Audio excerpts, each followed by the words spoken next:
रोशन ने एक बहुत ही खूबसूरत लड़की से शादी की। शादी के बाद दोनों की जिंदगी बहुत प्यार से गुजर रही थी। रोशन अपनी पत्नी को बहुत चाहता था और उसकी खूबसूरती की हमेशा तारीफ करता था।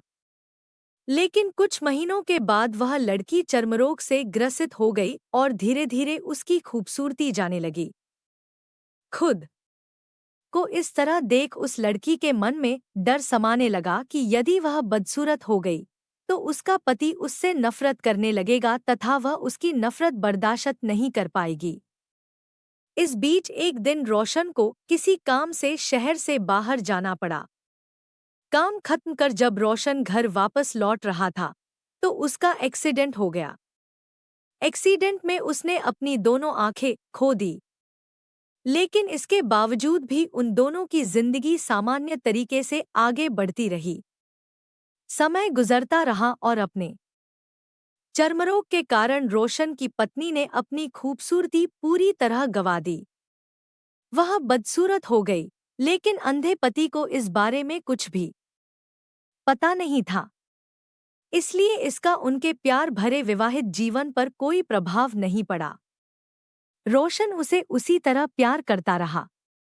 एक दिन रोशन की पत्नी की मौत हो गई। रोशन अब अकेला हो गया था। वह बहुत दुखी हो गया। अब वह उस शहर को छोड़ना चाहता था। उसने अंतिम संस्कार की सारी क्रियाविधि पूरी की और शहर छोड़कर जाने लगा। तभी एक आदमी ने पीछे से उसे पुकारा और पास आकर कहा, अब तुम बिना सहारे के अकेले कैसे चल पाओगे?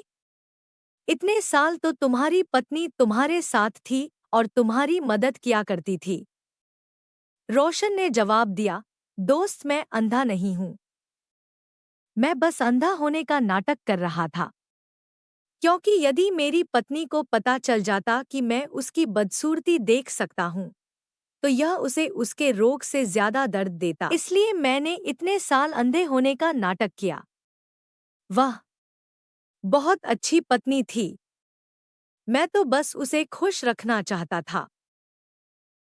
कहानी से शिक्षा, खुश रहने के लिए हमें भी एक दूसरे की कमियों को नजरअंदाज कर देना चाहिए।